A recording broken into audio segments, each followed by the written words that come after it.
Hello friends, मैं हूं showman, आपका financial coach and financial planning expert. So दोस्तों, मैं आज आप लोगों से बात करूंगा जो पिछली वीडियो में मैंने आपसे बात करी थी कि हमारा जो इनकम है उसको हम लोग 3 हिस्सों में बाइफरकेट करते हैं। मेरे एक्सपेंसेस या मेरी नीड्स क्या हैं, मेरे वांट्स क्या हैं और मेरा इन्वेस्टमेंट क्या होगा। सो अगर इसको डिटेल में आपको देखना है कि उसके बारे में हमने क्या बात करी, क्या प्लान किया, तो आप मेरे लिंक में जाके मेरे उस वीडियो को देख सकते हैं। मैं डिस्क्रिप्शन बॉक्स में इसका लिंक दे दूंगा।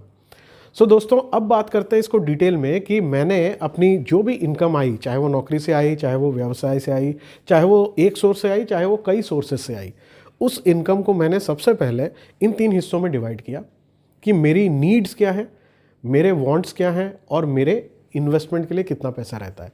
कई बार ये जो आपको डिफरेंस है ये आपको बड़ी बारीक लगेंगी या हो सकता है आपको डिफरेंस लगे ही ना। ये ज़रूरतें और ख्वाहिशें, नीड्स मतलब मेरी बेसिक ज़रूरतें और वांट्स मतलब मेरी चाहत, मेरी ख्वाहिश।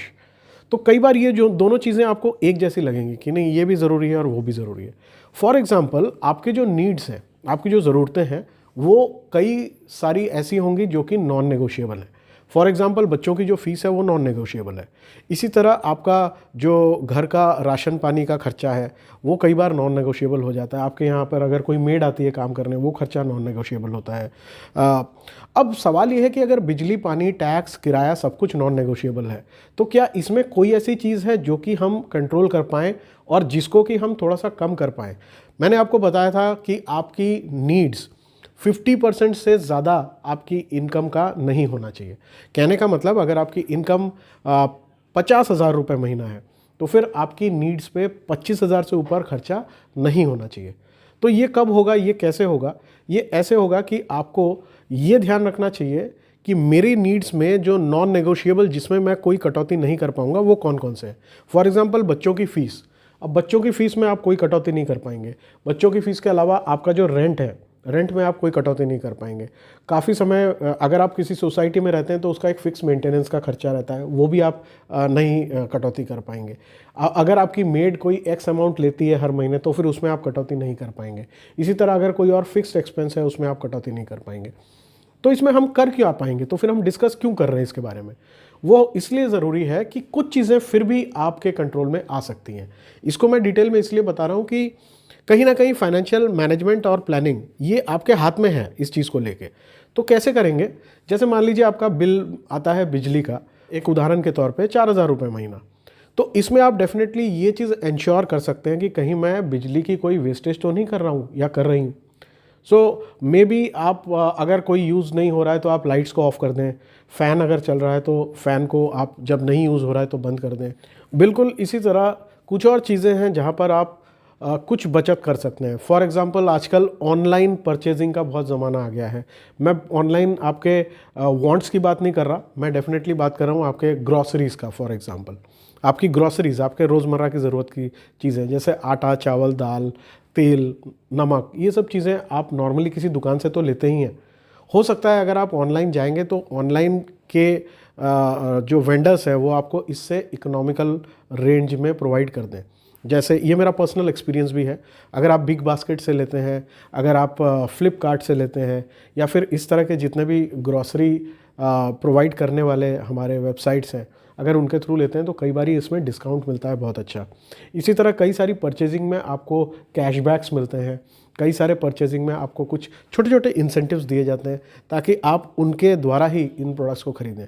प्रोडक्ट वही होते हैं, ब्रांड भी वही होता है। वो जो आप जिस कंपनी का आटा, चावल, दाल ये ले रहे हैं वो सेम होती है सब कुछ, बट क्योंकि वो एक नए वेंडर के थ्रू आपके पास आ रहा है तो कई बार वो आपको ऑप्शंस अवेलेबल करते हैं। इसको कहाँ चेक करेंगे? आप ऑनलाइन जाकर के चेक कर सकते हैं। आजकल आप गूगल क्रोम में जाके टाइप कर देंगे अगर अपनी उस वस्तु का नाम, तो आपको दिख जाएगा कि कौन कौन वेंडर इसको ऑनलाइन भी अवेलेबल करा रहा है। सो दोस्तों, जैसा कि आप जानते हैं ज़्यादातर प्रोडक्ट्स में मार्जिन सब प्रोडक्ट्स में होता है। कई बार आपका लोकल जो वेंडर है वो आपको देता है इसमें कोई बेनिफिट आपको शेयर करता है, और कई बार वो शेयर नहीं करता, वो एमआरपी पे प्रोडक्ट को बेचता है। तो दोनों ही केसेस में आप एक बार कंपेयर कर सकते हैं कि ये जो वेंडर्स हैं जो ऑनलाइन आपको प्रोवाइड कर रहे हैं वो क्या आपको जब घर पे आके सामान दे जा रहे हैं तो क्या कुछ कम रेट में प्रोवाइड कर रहे हैं। तो इससे आपको बेनिफिट होगा अपने उस बजट को भी थोड़ा सा कंट्रोल करने में। Likewise you can also think of कि छोटी मोटी और कहाँ पर मेरी बचत हो सकती है। अगर आपकी हैबिट है वंस इन अ वीक कहीं पे घूमने जाने की, मॉल जाने की, पिक्चर देखने की, क्या उसको हम ट्वाइस इन अ मंथ कर सकते हैं, 4 टाइम्स इन अ मंथ की जगह? इसी तरह से छोटे छोटे क्या हम इस तरह से चेंजेस अगर अपनी करें बजटिंग में, अगर हम अपनी नीड्स को लेकर के और वांट्स को लेकर के थोड़ा सा ध्यान से देखें इन चीज़ों को, तो ऐसी कोई चीज़ क्या हो सकती है? तो अकॉर्डिंगली आपका जो भी पैसा यहाँ से बचेगा, मे बी 5% जो भी बचा, वो पैसा आप डेफिनेट सी बात है अपने इन्वेस्टमेंट में डाल सकते हैं। अब यहाँ पर मैंने आपसे नीड्स की बात करी, वांट्स में आपको डेफिनेटली ये देखना चाहिए क्या ये वाकई में मुझे पूरी तरह से सेटिस्फैक्शन दे रहा है, मुझे एन्जॉयमेंट दे रहा है, और साथ में क्या इसमें भी मैं कुछ कटौती कर सकता हूँ, क्या इसकी फ्रीक्वेंसी या इस खर्चे की जो होने की अवधि है इसको कुछ कम किया जा सकता है या नहीं। सो वांट्स डेफिनेटली, अगर हम वांट्स की बात करें तो वांट्स हमारी ख्वाहिशें हैं। मैं ये नहीं कहता कि आपकी ख्वाहिशें आप दबा के रखो या आप लाइफ को जियो नहीं, आप एंजॉय ना करो, ऐसा बिल्कुल नहीं कह रहा हूँ।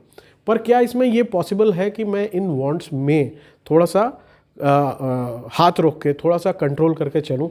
क्योंकि देखिए, जो पैसा आपका इनमें से बचेगा थोड़ा सा भी सही, वो आपका इन्वेस्टमेंट में बढ़ जाएगा, और इन्वेस्टमेंट में एक छोटी सी बढ़ोतरी भी एक बहुत बड़े रिटर्न के रूप में आपके सामने आएगी, क्योंकि ये इन्वेस्टमेंट आप काफ़ी लंबे समय तक करोगे।